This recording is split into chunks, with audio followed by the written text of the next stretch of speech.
वापस स्वागत है आप सबका। मैं Vivek Bindra, motivation speaker, leadership consultant और business coach, problem solving video आज लेके आया हूं। आज के वीडियो, अगर आप बिजनेसमैन है, एंटरप्रेन्योर है, कॉर्पोरेट लीडरशिप, एंटरप्रेन्योरशिप, आपके लिए ये वीडियो गेम चेंजर होने वाला है। क्योंकि मैं बड़ा अच्छा, ये मेरी एक बहुत बड़ी स्ट्रेंथ है। बहुत सारे पार्टिसिपेंट्स मुझसे लीडरशिप फनल में आकर के पूछते हैं, क्या पूछते हैं आप मुझसे आकर के? आप मुझसे पूछते हैं कि क्या प्रोडक्ट बनाऊं, कैसा प्रोडक्ट बनाऊं, कितने का बेचूं, क्या प्राइस रखूं, किस मार्केट में बेचूं, किस तरीके से बेचूं, किसको बेचूं, कितना प्रॉफिट। मत करिए ये सब बात मुझसे, क्योंकि आज मैं आपको गेम चेंजर देने वाला हूं। सारे प्रश्नों का उत्तर इस एक वीडियो में एंड तक देखिएगा। 2 पार्ट में बनाऊंगा। इसको बोलते हैं कंज्यूमर बिहेवियर। क्या बोलते हैं? Come on, consumer behaviour. Product पहले मत डिसाइड करो, प्राइस पहले मत डिसाइड करो, प्रॉफिट पहले मत डिसाइड करो, पोजीशनिंग पहले मत डिसाइड करो, कंज्यूमर बिहेवियर डिसाइड करो। क्या डिसाइड करो? देखो कंज्यूमर चाहता क्या है। इसका क्या मतलब है? आज 9 केस स्टडीज दूंगा, एक के बाद एक। पूरे केस स्टडीज देखिएगा। शुरू करते हैं अमिताभ बच्चन के पल्स पोलियो कैंपेन से। ये सुपर हिट एग्जाम्पल, इस एक एग्जाम्पल आपका इतना आप पूर्ण नए तरीके से समझ में आएगा आपको सब कुछ। ध्यान दीजिए। WHO 5 साल तक अमिताभ बच्चन के साथ लगे रहे। ओगिलवी उनकी एजेंसी, क्रिएटिव एजेंसी थी, और अमिताभ बच्चन WHO के साथ लगे हुए 5 साल लगा दिए, लेकिन पोलियो की कोई बूंद पीने आता ही नहीं था।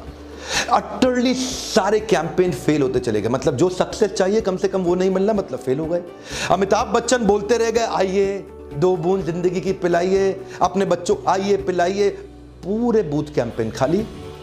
तो इनकी टीम ने, अच्छा, WHO ने अपना विश्वास नहीं खत्म किया अमिताभ बच्चन से। WHO ने कहा नहीं, दोबारा ट्राई करो, देखो क्या गलती हो रही है। तो फिर गलती क्या थी? कंज्यूमर के बिहेवियर को जाकर के ढूंढना, उसका साइकोग्राफिक, उसका डेमोग्राफिक, उसका एथनोग्राफिक, उसका जियोग्राफिक। तो ये लोग Tier 3 सिटी और स्मॉल टाउन्स में, तालुका, तहसील, छोटे छोटे शहर, गांव तक पहुंचे, जाके देखना शुरू किया, कंज्यूमर के प्रोफाइल को समझा कि ये कंज्यूमर आता क्यों नहीं है।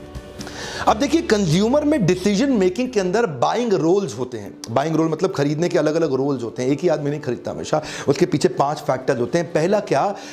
एक होता है इनिशिएटर, जो शुरुआत करता है, भाई लेना चाहिए, जिसके बारे में बात करता है। उसके बाद होता है इन्फ्लुएंसर, जो कहता है आप बिल्कुल ठीक है, जरूर लेना चाहिए। फिर एक होता है डिसाइडर, तैयार हो गया, तय हो गया, डिसाइड कर लिया, वो उसके पास सारी पावर है। और उसके बाद होता है बायर, जो जाके फाइनली दुकान पे खरीदता है। और एक होता है कंज्यूमर, जो उसको यूज करता है। अब Amitabh Bachchan pulse polio campaign के अंदर जो 2 साल का बच्चा था, वो तो था कंज्यूमर बेचारा। वो बच्चे का तो कोई रोल ही नहीं है, वो थोड़ी डिसाइड करेगा। लेकिन जो उसकी गांव के अंदर 2 साल का बच्चा जिसको पोलियो पिलाना है, उसकी मां की उम्र थी 20 साल 22 साल। वो 22 साल की मां, जिसके सास और ससुर 50 और 55 साल के हुआ करते थे, और 50-55 साल के सास ससुर वो कहते थे, भाई मेरे बच्चों को पोलियो थोड़ी हुआ है, इसको क्यों पोलियो इसको बूंद पिलाने की जरूरत नहीं है, पोलियो होएगा तो बूंद पिलाएंगे, अभी क्यों पिलाएं। तो वो भेजते नहीं थे उसको। यानी कि वो इन्फ्लुएंसर और डिसाइडर थे। और यहां इन्फ्लुएंसर और डिसाइडर के ऊपर काम ही नहीं किया अमिताभ बच्चन की टीम ने। क्यों? क्योंकि अमिताभ बच्चन आके प्रार्थना करते थे, रिक्वेस्ट करते थे। अब ध्यान दीजिए, वो 50 साल के सास और ससुर जो घर में बैठे थे पीछे, वो सास जो घर में बैठी थी, वो 1970s में अमिताभ बच्चन को एंग्री यंग मैन देखती थी। अब ये अमिताभ बच्चन जो एंग्री यंग मैन थे, आज भी मैं गिरे हुए पैसे नहीं उठाता, मैं आज भी फेंके हुए पैसे नहीं उठाता। वो बड़ी, आपने देखी हुई है ना, ये कई मूवीज देखी हैं। वो पोजीशनिंग बड़ी सॉलिड उनके दिमाग में छपी थी। इधर अमिताभ बच्चन आके रिक्वेस्ट करता था, उनको रजिस्टर ही नहीं होता था। अमिताभ बच्चन हाथ जोड़ता था, उनको, अमिताभ बच्चन को उन्होंने एंग्री यंग मैन देखा, वो रजिस्टर ही नहीं होता था। अमिताभ बच्चन हाथ जोड़े, उनको रजिस्टर ही ना हो, क्योंकि उनके हिसाब से तो Amitabh Bachchan angry young man था। इन्होंने कंज्यूमर बिहेवियर को जाके, उसको साइकोग्राफिक, उसको डेमोग्राफिक को समझा। इन्होंने एड कैंपेन चेंज करा दिया। बोला अमिताभ बच्चन साहब, सब कुछ चेंज कर दो, वापस उसी रोल में आ जाओ। बच्चन साहब गुस्से में आ गए, कब से कह रहे हैं तुम्हारे को, और वो उतना गुस्से में, उनके टोन में तो बोल नहीं सकता। आपने पीछे ऐड देखी होंगी। बस यही एक दिन देखना बाकी रह गया था। जब सब बहाने खत्म हो गए, तो कुछ लोगों ने अपने बच्चों को पोलियो की खुराक न देने का एक नया बहाना खोद निकाला। जा, अरे भेजा है या भेजवा दूं? वो उन्होंने कितना गुस्से में आकर के बोला, एकदम इनको रजिस्टर हो गया। क्यों? इन्फ्लुएंसर डिसाइडर थे यहाँ पे ये। और अमिताभ, और उसके बाद क्या हुआ जी, पूरे पोलियो बूथ भर गए, और सब आ गए। उनसे पूछा, अभी कैसे आ गए? हाँ, अभी कैसे आ गए? बोला वो बच्चन साहब गुस्से में थे ना, इसीलिए आ गए हम लोग। हाँ, यही बात है। आप प्रोडक्ट क्या दे रहे हैं? प्रोडक्ट तो वही था ना। पोजिशनिंग क्या दे रहे हैं वो तो वही थी, प्राइसिंग क्या फ्री का था, लेकिन फिर भी नहीं बिक रहा था। फ्री की चीज भी लोग यूज नहीं कर रहे। ध्यान दीजिए, कंज्यूमर बिहेवियर को घुस के देखना पड़ेगा आपको। मैं बहुत सारे एग्जांपल्स आपको देना चाहता हूं। कैडबरी की केस स्टडी से शुरू करते हैं। 9 केस स्टडी दूंगा दोनों वीडियो में मिला के, सारी केस स्टडी देखिए। अगर आप सीरियस हैं तो इन वीडियोस को पूरा देखिए, घुमा घुमा के बार बार देखिए, आपको कई आइडियाज मिल जाएंगे। पैसे थोड़ी लग रहे हैं आपके वीडियो देखने में, लेकिन आपकी जिंदगी बदल सकती है। कैडबरीज जब शुरू में 1988 में आया था ना, मतलब आया तो नहीं था, चल रहा था काफी दिनों से, लेकिन उनकी मार्केट सैचुरेट हो गई थी। क्योंकि उनकी मार्केट थी 78% मार्केट उनकी केवल बच्चे थे, और वही बच्चों पे वो टारगेट करते थे। अब जो बच्चे थे वो बड़े हो जाते थे तो नए सेट ऑफ बच्चे आते थे, वो बच्चे बड़े हो जाते थे तो फिर नए सेट ऑफ बच्चे आते थे, तो उनकी मार्केट ना सैचुरेट हो गई। क्योंकि जब बच्चे बड़े हो जाएं तो वो चॉकलेट खाएं तो लोग कहते रे बच्चा है क्या, चॉकलेट खाएगा। सो मार्केट को रिटेन करना और ग्रो करना उनके लिए स्ट्रगल था। तभी अर्ली 90s में 92 93 के आसपास इन्होंने बड़ा बोल्ड डिसीजन लिया। इनके डेमोग्राफिक्स के हिसाब से 77-78% कंज्यूमर बच्चे थे, लेकिन इन्होंने बच्चों को एड से पूरी तरह हटा दिया, क्योंकि ये नए कंज्यूमर बाइंग बिहेवियर को एड्रेस करना चाहते थे। और वहां इन्होंने क्या किया, एक नया कैंपेन लॉन्च किया, क्या स्वाद है जिंदगी। आपको याद है ना वो लड़की ऐसा ऐसा ऐसा करके हाथ घुमा के डांस करते हुए आती थी। इस एड से इन्होंने अपनी नई पोजिशनिंग बिल्ड करी, नए कंज्यूमर बाइंग बिहेवियर को एड्रेस किया। यूथ्स इंडल्जेंस चाहते थे। Youths wanted to acquire the licence of indulgence. उनको भी इंडल्जेंस चाहिए, उनको भी मजा चाहिए लाइफ में, उनको भी एक्साइटमेंट चाहिए। क्या स्वाद है, कुछ स्वाद है, क्या स्वाद है जिंदगी में। और इतना ही नहीं, इसके बाद इन्होंने अपने मार्केट को और एक्सपैंड करने के लिए बाकी कंज्यूमर को समझा कि वहां पे कैसे एंटर करेंगे।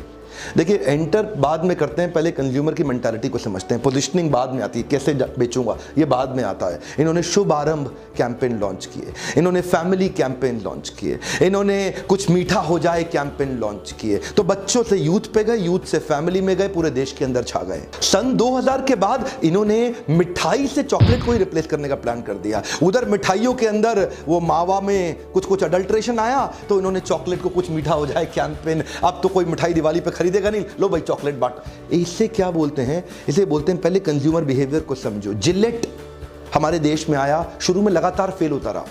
जिलेट हमारे देश के अंदर आया, उसने MIT के अंदर इंडियन स्टूडेंट्स पे कंज्यूमर बिहेवियर को एनालिसिस भी किया। MIT मतलब यूएस के अंदर, Massachusetts institute of technology, US में इंडियन स्टूडेंट्स पे कंज्यूमर बिहेवियर को स्टडी किया अच्छे से, और वो अपना शेविंग रेजर लेके आए, जिलेट वेक्टर। अब वो जो जिलेट इनका अमेरिका में चलता था ना, बहुत शानदार छा गया। और मेंटालिटी क्या थी, अमेरिकन माल इंडिया में ले आओ, इंडियन रेट के हिसाब से छा जाएगा, इंडियन अमेरिकन को लेके फ्लैट हो जाता। तो इन्होंने प्लास्टिक पुश बार का जिलेट का रेजर इंडिया में ले आए कि उसमें अगर उसके पुश बार को नीचे प्लास्टिक के हैंडल से पुश करो और सीधा जो बाल शेव किए वो निकल जाएंगे बाहर। और इंडियन कंज्यूमर्स पे उन्होंने वहां पे रिसर्च भी कर लिया, तो कंज्यूमर बिहेवियर तो बहुत बढ़िया मिल गया, और फट से इन्होंने लॉन्च किया। ठाक मुंह की खानी पड़ी, नीचे गिरे बड़े जोर से। ध्यान दीजिए, कंज्यूमर बिहेवियर को रिसर्च स्टडी तो किया, लेकिन कहां पे किया, अमेरिका में किया। अरे भाई, इंडियन स्टूडेंट को किया, कोई बात नहीं, इंडिया में आके करना चाहिए था। क्या करना चाहिए, इंडिया, जब ये इंडिया में आया, इनका CEO PNG, Procter and Gamble, Gillette, इनकी बुद्धि चकरा गई। बोला ये क्या हो रहा है यहाँ पे, ये कैसे शेव करता है भैया, हम यहाँ पे रनिंग वाटर में करते हैं, ये मग्गे में करता है, पानी के मग के अंदर पानी डाल के वहां डुबो के साफ करके करता है, पानी का कमी है, ऐसा रनिंग वाटर तो है ही नहीं यहाँ पे। और ऊपर से वो क्या देखता है, यहाँ शेव भी रोज नहीं करते। शेव भी इंडिया में लोग पैसे बचाने के लिए 2 दिन 3 दिन बाद गांव तक गए, 3 दिन बाद जाके शेव करेंगे। और उतना ही नहीं, उसके बाद इंडियन बाल भी थोड़े मोटे हैं, बेचारे अमेरिकन के बाल भी पतले थे। अब ये अच्छा, उसके बाद जब ये धोए, उसके अंदर मग में डुबो करके, तो वो साफ ही ना हो रेजर। तो ये इनकी बुद्धि चकरा गई, बोला ये क्या हो गया। अरे कंज्यूमर बिहेवियर को घुस के प्रोडक्ट बेचने में लगे थे ना पहले। कम ऑन, क्या कर रहे थे, प्रोडक्ट बेच रहे थे। फिर बता रहा हूं, याद करिए, प्राइस बाद में डिसाइड करो, प्रोडक्ट बाद में डिसाइड करो, पोजिशनिंग बाद में डिसाइड करो, प्रॉफिट बाद में, पहले क्या करो, कंज्यूमर बिहेवियर। अब उसके बाद उन्होंने यहाँ की रिसर्च करी, 18 महीने की रिसर्च करी। उसके बाद डिटेल्ड रिसर्च के बाद इन्होंने प्रोडक्ट में बड़े चेंजेस लेके आए। अब जो प्रोडक्ट बनाया इन्होंने, क्योंकि पहले क्या था, वहां पे शीशा है नहीं, हाँ, और लोग जमीन पे बैठ करके मग में डुबो के शेव करें, तो अब इन्होंने पूरा तरीका चेंज कर दिया।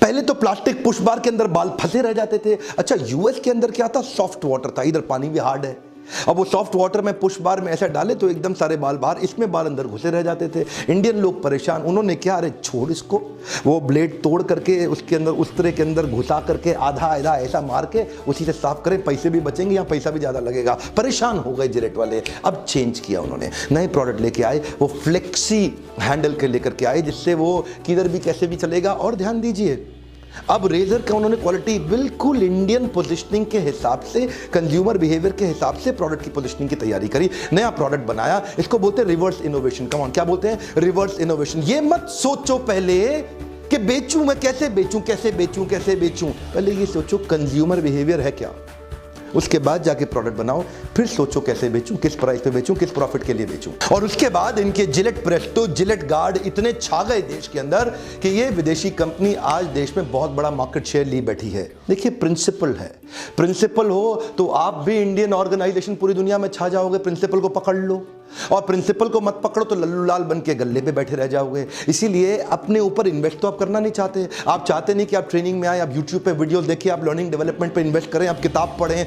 आप सोचते होंगे इसमें आपके लिए क्या है करने के लिए। आपके लिए सबसे पहली चीज है अपने कंज्यूमर को, देखिए, कैप्चर योर क्लेम। क्या? दोबारा सुनिए, कैप्चर योर क्लेम। आपका क्लेम है मार्केट में, आपका क्लेम पूरा रेडी है मार्केट में, उसको कैसे कैप्चर किया जाए, कैसे जाके उसको पकड़े, amplify your message to your actual exact perfect customer. हर एक को माल बेचने में लगे हो आप, आपको लगता है जो मर्जी आ जाए हर एक को बेच दूं, हर एक को माल नहीं बेचते।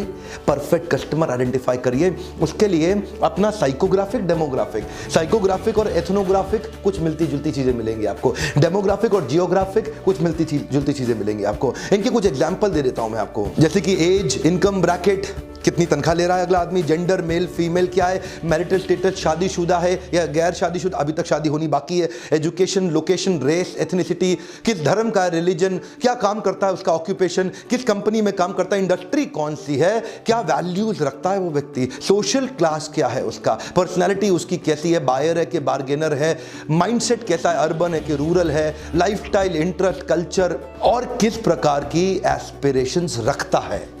ऐसे आप सारी चीजों से लेकर पहले परफेक्ट कस्टमर का प्रोफाइल बनाइए, उसके बिहेवियर को स्टडी करिए जाके, उसके साथ उठिए बैठिए। आज तक मारुति सुजुकी जिसने ऑल्टो गाड़ी बना दी, आज तक उस ऑल्टो को ऊपर चलाए रखने के लिए वो कंटिन्यूअसली रिवर्स इनोवेशन पे काम कर रहा है। जितने की गाड़ी उसने 15 साल पहले लॉन्च करी थी, आज भी उतने की बेच रहा है। इतना इन्फ्लेशन आने के बावजूद अपनी कॉस्ट को कम रखने के लिए कंज्यूमर के एग्जैक्ट बिहेवियर को पढ़ के पोजिशनिंग कर रहा है। One of the world's largest highest selling car आज मारुति प्राइड देखते, वो बहुत, मारुति इतना खुश है अपने इस ऑल्टो के कारण। जानते हैं क्यों? उन्होंने ऐसी गाड़ी बना दी जिसको कोई बीट ही नहीं कर पाया। इतनी बिकी क्यों? कंज्यूमर बिहेवियर को पहले स्टडी। आज मारुति में, आपको जानते हैं ना, मैंने बहुत ट्रेनिंग किया है मारुति में, कई दफा अवार्ड लिए हमने मारुति से। मारुति की जब R&D सेंटर के लोगों से मिलते हैं तो हम देखते हैं कि वो बहुत वेट करते हैं एक एक कैटेगरी पर लॉन्च करने के लिए। एस क्रॉस के लिए उन्होंने अलग तरीके से किया। इनफैक्ट ये जो गाड़ी थी रेनो डस्टर, ये डस्टर जैसी इंटरनेशनल लाई थी वैसे थोड़ी आके लाके सेम लॉन्च कर दिया यहाँ पे। डस्टर ने यहां आने के बाद इधर के कंज्यूमर बिहेवियर को, अपने प्रोडक्ट की प्रोफाइलिंग करी, पहले पोजीशनिंग की प्रोफाइलिंग कस्टमर के साथ करी, जाके उनके बिहेवियर को एनालाइज किया, कई चेंजेस लाए जिसको बोलते हैं रिवर्स इनोवेशन। पहले ये मत देखो टेक्नोलॉजी क्या है, ये मत देखो मैन पावर क्या है, ये मत देखो आपके पास इंटरनल स्ट्रेंथ क्या है, ये देखो कि मार्केट में कंज्यूमर कैसा बिहेव कर रहा है, उसके हिसाब से अपने अंदर चेंजेस लाने की तैयारी करिए। इसमें मेरी बड़ी एक्सपर्टीज है, branding, positioning, marketing, consumer behaviour, और जिसके लिए मेरे से कई लोग आकर के बिजनेस कंसल्टिंग लेते हैं, मुझसे 1-to-1 गाइडेंस लेते हैं, मुझसे कोचिंग लेते हैं। उससे पहले मैं उनको सजेस्ट करता हूं कि सबसे सस्ता प्रोग्राम है ये लीडरशिप फनल। 6 महीने की ट्रेनिंग कहां इतने सस्ते में मिलती है। 6 महीने तक आपकी हैंड होल्डिंग हो रही है। 6 महीने तक हमारे कोचेस इसी नंबर पर फोन करके पूछिए कि कैसे आपको हेल्प करेंगे।